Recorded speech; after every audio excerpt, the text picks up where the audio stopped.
మనకి ఎవరైతే మనకి ఇస్తున్నారో వాళ్ళలో ఉన్నటువంటి గుడ్ క్వాలిటీస్ మనము సులభంగా మనము రిసీవ్ చేసుకోవచ్చు. ఎలా అంటే వాళ్ళ కళల్లో చూసి మీలో ఉన్నటువంటి దివ్యత్వానికి నేను నమస్కరిస్తున్నాను, మీలో ఉన్న గుడ్ క్వాలిటీస్కి నేను స్వీకరించేదానికి రెడీగా ఉన్నాను.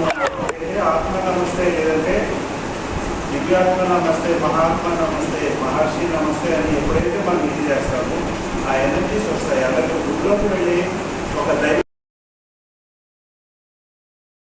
నాకేది తెలియదు, నా పూజ తెలియదు, అది చేయడం తెలియదు, ఇది చేయడం తెలియదు అంటే మనం అలా ఉండాలి. భగవంతుడి ముందు పోయినప్పుడు ఏదో ఒక రైట్ మాస్టర్ సద్గురు దగ్గర పోయినప్పుడు, సద్గురు అంటే అది డిఫరెంట్. సద్గురు మీన్స్ కొన్ని జన్మలుగా నీకు ఆయన మాస్టర్, జన్మలుగా ఆయన మనకు మన సోల్కి మాస్టర్. ఇక్కడ మాస్టర్ కదా, మన సోల్కే మాస్టర్స్ వాడు సద్గురు.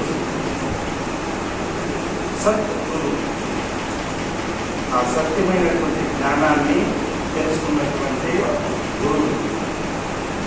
అలా అమ్మవారి దగ్గర వెళ్ళినప్పుడు నాకే మంత్రం రాదు, ఇంకో శరణం పెడుతున్నాను, నాదంతా నీకే సమర్పణ చేసుకుంటున్నాను, అమ్మ శరణం, అమ్మ అమ్మ అమ్మ. జరిగింది, వాళ్ళ ఉన్న కష్టం ఆ భారం అంతా వెళ్ళిపోయింది, వాళ్ళ ఉన్న టెన్షన్ అంతా పోయింది. నాకు ఎక్కడో ఏదో పోయింది, లేదు ఎక్కడ ఏదో నలుపుతుంది, ఎనర్జీ పోయింది, లాగేశారే ఆ శక్తి, లాగేశారే లేదు ఎనర్జీ ఏదో పాస్ చేసి ఏదో ఉంటారు, మనకు శక్తి వచ్చేలాగా చేశారు. కాబట్టి ఏదో మంత్రము లేదంటే ఏదో పని చేస్తుంది అనేది కాదు. ముందు మీ లోపల ఉన్న భావం, మీలో ఉన్న ఆలోచన, ఉద్దేశం అది కరెక్ట్గా ఉంటే ఆ శక్తికి చూస్ చేస్తే ఆ ఎనర్జీ మీకు ఇమ్మీడియట్ పాస్ అవుతుంది. మీకు ఏ చేంజ్ తీసుకొని రావాలో చేంజ్ తీసుకొని వస్తుంది. అయితే ఆ శక్తికి మనం ప్లాన్ చెప్పకూడదు, ఆ శక్తికి మనం ప్లాన్ చెప్పకూడదు. నాకేది రైట్ దాన్ని, నాకేది కరెక్ట్గా అది. అలా చేసామనుకోండి ఇంకా ఫాస్ట్గా జరుగుతాయి.